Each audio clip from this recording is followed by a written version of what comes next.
Welcome back, everyone. Today we're gonna talk about Genesis 2, verse 13.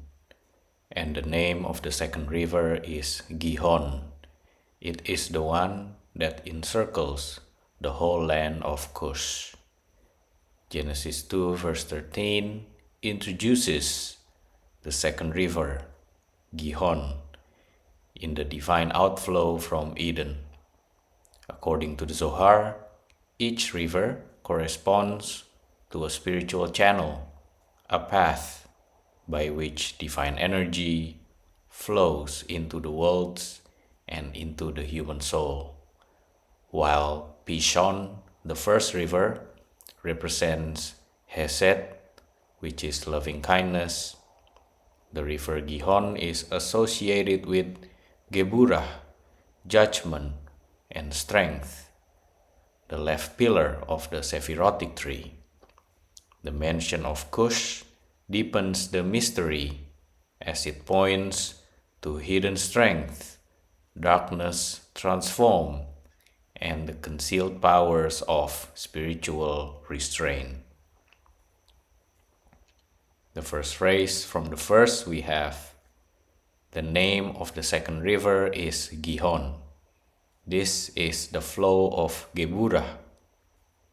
The Zohar links Gihon to the Hebrew root, meaning to burst forth, to surge, or to push out.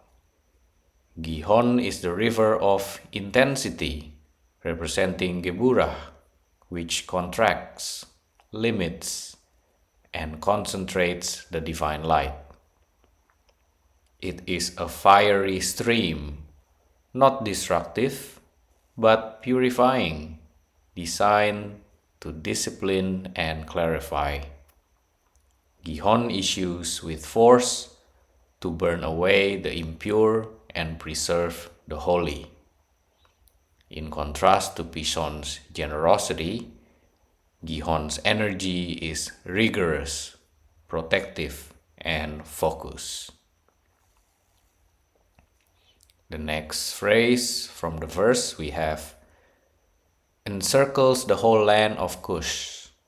This is mystery of darkness and hidden power.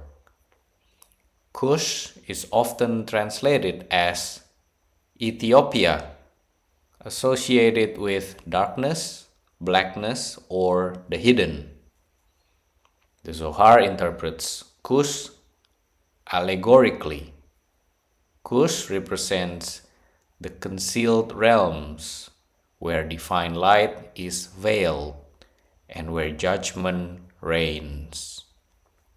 Gihon encircling Cush means divine judgment enveloping hidden aspects of creation, both guarding and transforming them. This is a sublime teaching. The same divine energy that seems dark or severe is often the protection that allows inner light to emerge. The Zoharic duality behind this verse is that the left pillar of severity and its balance. In the Sephirotic structure, Gihon corresponds to Geburah, the left column, powerful, fierce, exacting. But Geburah must always be balanced by Hesed from the right column, or it becomes destructive. Thus, while Gihon surrounds Cush, it must remain contained, lest judgment overpower the world. This teaches the need for inner balance. The spiritual seeker must embody strength and discipline, but never severed from compassion. The human soul parallel of this verse is Gihon as inner fire. In the soul, Gihon corresponds to the fire of spiritual fervor, zeal, and the power to say no.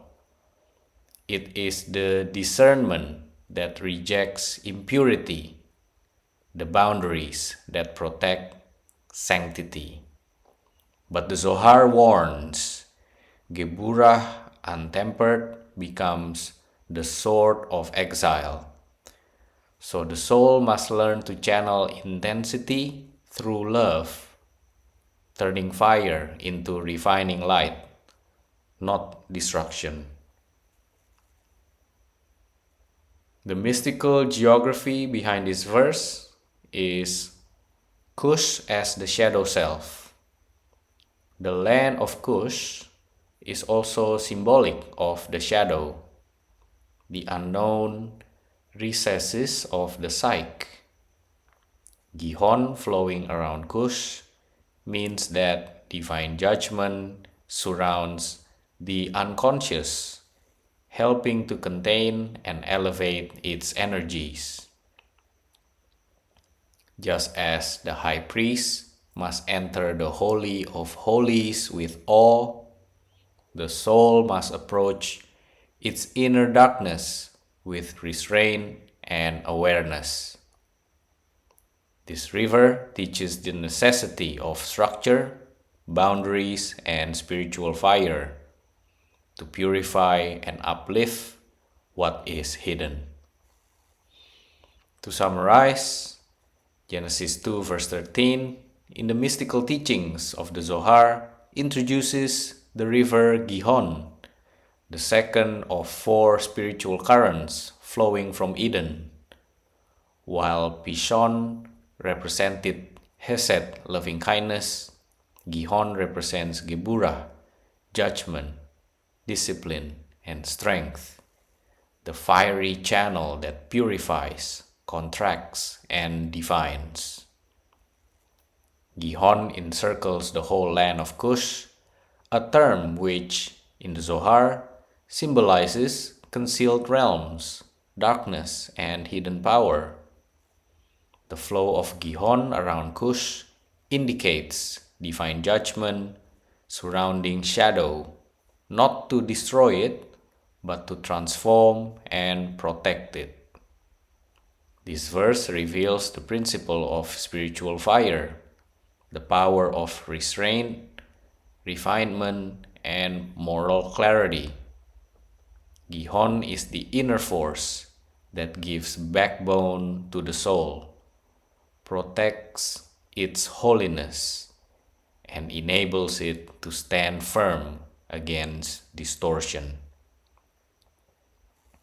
But like all divine powers, Gihon must be balanced, for judgment without mercy becomes exile.